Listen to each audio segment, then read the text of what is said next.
BP Singh जो प्रधानमंत्री बने वो भी मुझसे पंजाबी बाग में दिल्ली में मिले थे, अरुण नेहरू मिले थे, बीसी शुक्ला विद्याचरण शुक्ल मिले थे, ये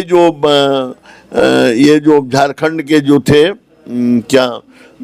जसवंत सिन्हा ये मिले। सनातन धर्म इतना मजबूत है कि यह कभी भी इसे नष्ट नहीं किया जा सकता है। कि सनातन पर कमेंट करना ये महामूर्खता की बात है।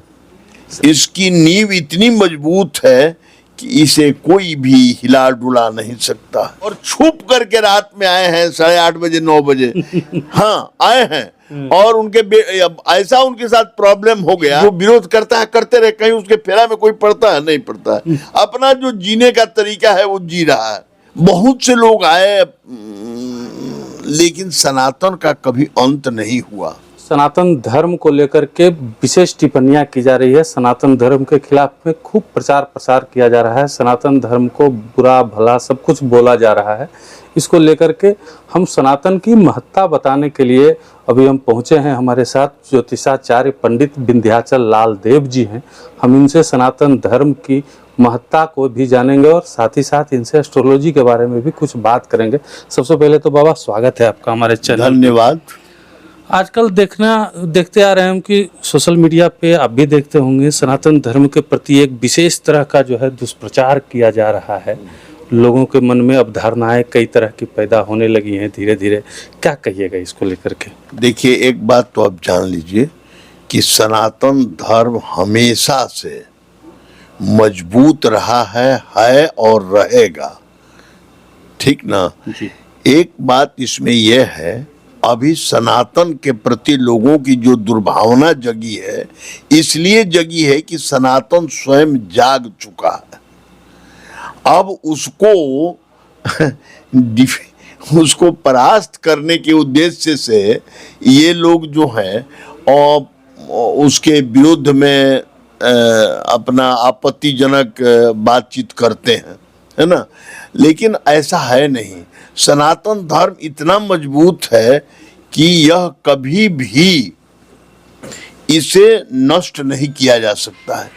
एक से एक धर्म आया और धर्म प्रचारक लोग इसके विरोध में बहुत कुछ किए, दूसरे जगह जा करके अपने धर्म की स्थापना कर दिए, लेकिन यहाँ से सनातन को मिटा नहीं सके। ये इतना मजबूत है, इसकी नींव इतनी मजबूत है कि इसे कोई भी हिला डुला नहीं सकता। ये हिलने वाला है ही नहीं। ये पूर्ण सत्य पर आधारित है। इसमें जो भी शक्ति है वह साक्षात ईश्वरीय शक्ति से जुड़ा हुआ है। हाँ, लगातार कुछ लोग जो है इस पे उंगली उठाते हैं और मतलब अब तो भगवान पे भी जो है उंगली उठाते रहते हैं कि शंकर भगवान पे कभी कटाक्ष, कभी उन पे हमेशा होते आया है। ये कोई नई बात थोड़े है। बुद्ध आए, जैन आए, बहुत से लोग आए, लेकिन सनातन का कभी अंत नहीं हुआ। एक बहुत बड़ी बात है कि सभी धर्मों के प्रचार करने वाले प्रचारक होते हैं, लेकिन सनातन में कोई प्रचार करने की जरूरत नहीं है। अपने आप इसमें लोग आते हैं और रहते हैं और फिर पुनः जा करके आ जाते हैं। आपको मैं दो बातें बता रहा हूं, आप ये जान लीजिए। जैसे हम लोग के यहाँ 2 कास्ट की बहुत चर्चा है। एक भूमिहार कास्ट आप जानते होंगे, और दूसरी कास्ट जो है वो कुर्मी।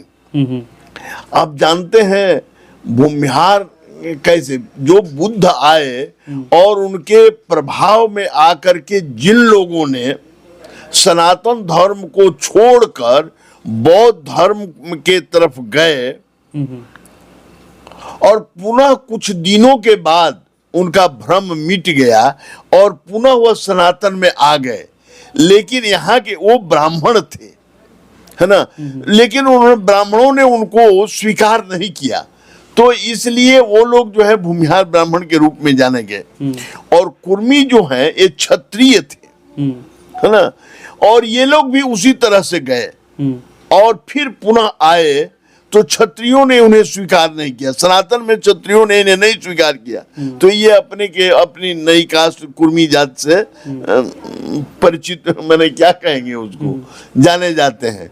लेकिन आप देखेंगे कि बौद्ध धर्म का सबसे अधिक कहाँ, पटना आपका जो एरिया है, और इस एरिया में देखिएगा कि बहुत ज्यादा भूमिहार और ये कुर्मी की संख्या भी है।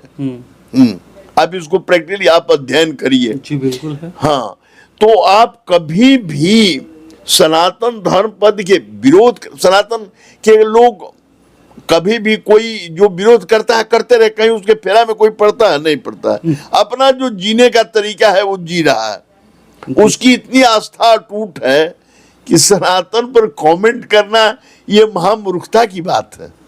सनातन अपने आप में अचल है, अटूट है, इसे न तोड़ा जा सकता है, जिस पर साक्षात ईश्वर स्वयं ही तत्पर हैं, जो ईश्वरीय। अच्छा, और किसी भी धर्म में आप देखते हैं कि ईश्वर का अवतार होता है? नहीं होता है। सनातन में ही अवतार होता है। यदा यदा ही धर्मस्य ग्लानिर्भवति भारत। पहला नियम है कि कोई भी चीज बनता है तो उसका नाश होता है। तो सनातन धर्म ही एक ऐसा धर्म है जिसमें जब विकृतियां आने के बाद पुनः इसकी स्थापना कर दी जाती है, पुनर्स्थापना हो जाती है।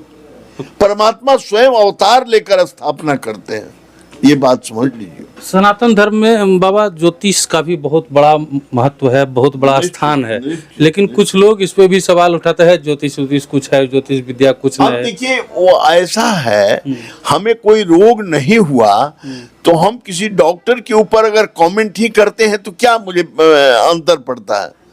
हमें अगर कोई केस नहीं लगा तो हम किसी जज या वकील पर कमेंट करते हैं। लेकिन आज हमको अगर कोई केस लग जाए, आज हमको कोई तरह का माने रोग हो जाए, तो हम डॉक्टर के चक्कर में पड़ जाते हैं और डॉक्टर को खोजने लगते हैं। हमारे पास तो ऐसे ऐसे लोग आए हैं जो परम कट्टर मैंने कम्युनिस्ट पार्टी के रहे हैं और छुप करके रात में आए हैं 8:30 बजे 9 बजे हाँ आए हैं, और उनके ऐसा उनके साथ प्रॉब्लम हो गया, हमने कहा कि नहीं आपको जा करके ये काम करना पड़ेगा। तो बोले कि हम कैसे मंदिर में, हम बोले क्या है? तो हमको तो सब लोग जानता है, हम तो सब लोगों को आगे में बोलते हैं हाँ नास्तिक है। तो हम बोले कि तब नास्तिक है तो छोड़ दीजिए बेटा का पोता का चिंता, पोता का जो प्रॉब्लम है फेस करने दीजिए। अंत में उस दिन तो नहीं निर्णय लिए और पुनः जा करके 6 दिन के बाद आए और बोले कि बताइए हमको अब करना ही है। हम बहुत घर में जाते हैं तो बहुत विचलित हो जाते हैं, और किए और ठीक हो गया। हमने कहा कि आप तो इसको जा करके पेपर में दीजिए, आप इतना हाथ नहीं छोड़िए सर, हाथ जोड़ते हैं, हम इसको नहीं कर सकते हैं। तो जिसको जो प्रॉब्लम आता है ना, जब कोई केस में फंस जाता है, जब कोई उसके बेटा को कोई दुर्घटना हो जाती है, उसको बच्चा नहीं होता है, उन लोगों से जाकर के मिलिए और पूछिए कि ज्योतिष है सही या कि गलत है। तब हाँ, ये एक बात सत्य है कि इसमें बहुत से लोग माने प्रपंच और ठग भी, क्या करिएगा, ये समाज है, इसको तो रोका नहीं जा सकता है। अभी तो आपको ना, जिस टीचर है तो आपको ना खोजना है कि कौन अच्छा टीचर है, इसकी खोज तो आपको करना होगा। तो उसी तरह से ज्योतिष में भी आपको सही ज्योतिर्विद की खोज करनी होगी और उससे मिलना होगा, तब आपको पता चलेगा कि जीवन में कैसे किसी संकट से मुक्ति पाई जा सकती है। अच्छा, ज्योतिष विद्या मुख्य रूप से मेरे पास तो देखिए, हम किसी का नाम नहीं बताएंगे, सभी लोग आते हैं, एक से एक लोग आते हैं और सारे लोग नेशनल फिगर, जो जैसे आपको मैं बता दूं कि बीपी सिंह जो प्रधानमंत्री बने, वो भी मुझसे पंजाबी बाग में दिल्ली में मिले थे, अरुण नेहरू मिले थे, बीसी शुक्ला विद्याचरण शुक्ल मिले थे, ये जो झारखंड के जो थे क्या जसवंत सिन्हा, ये मिले थे, आपको जो भी मैं जिसको प्रिडिक्शन किया 100% सही हुआ। आपको मैं बता दूं कि ये सुब्रमण्यम स्वामी साहब हमारे साथ रहे हैं। हम आपको 2005 में अपने बेटा का यज्ञोपवीत गांव से किए थे। आप इसी से अंदाज लगा लीजिए कि पटना हाई कोर्ट में उसमें 28 जज टोटल थे, जिसमें 17 जज हमारे घर पर गए थे, जिसको मैंने चलते में लिख दिया था कि आप जज बनेंगे। वो हमारे संपर्क में रहे, हाँ बने। कितने चीफ जस्टिस, कितने मैंने हम आपको बता रहे, और 6 सुप्रीम कोर्ट के जज आए थे। जिसको जो मैंने कहा वो हुआ। हाँ, तब ये बात है कि ईमानदारी से इसका अध्ययन करना है। और यह ज्योतिष जो है, ज्योति ईश मतलब ईश्वर, ईश्वर की ज्योति है। इसके लिए हम रोज सुबह में हम 5 बजे से लेकर के पौने 12 बजे तक परमात्मा से जुड़े रहते हैं। उनकी मैं साधना करता हूँ, अध्ययन करता हूँ। तभी मेरे पास जो भी कोई सही, किसी को हमको गाइड करना है, उसका पीरियड खराब चल रहा है, वो पीरियड तो हम पर भी हावी हो जाएगा ना, उसको हम सही गाइड नहीं कर पाएंगे। इसलिए ईश्वर के शरण में जा करके और तब आप किसी को गाइड करिए, आप अक्षरशः सत्य मिलेगा। और ज्योतिष कमेंट करने के लिए किसी से कोई ये बात नहीं है। हर आदमी भारत में स्वतंत्र है, किसी पर कोई भी कमेंट कर सकता है, लेकिन अपनी इसको ध्यान में रखना है और कोई भी चीज गलत नहीं।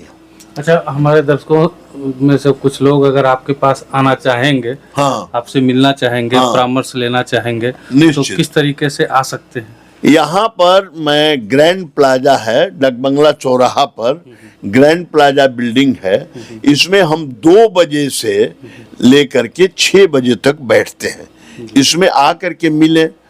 और मेरी फीस है, कुछ शुल्क है, वो लोगों को देना होगा। और जब भी आएंगे मिलेंगे, मैं देख देता हूँ। जो लोग आते हैं उनको देख देता हूँ। जी।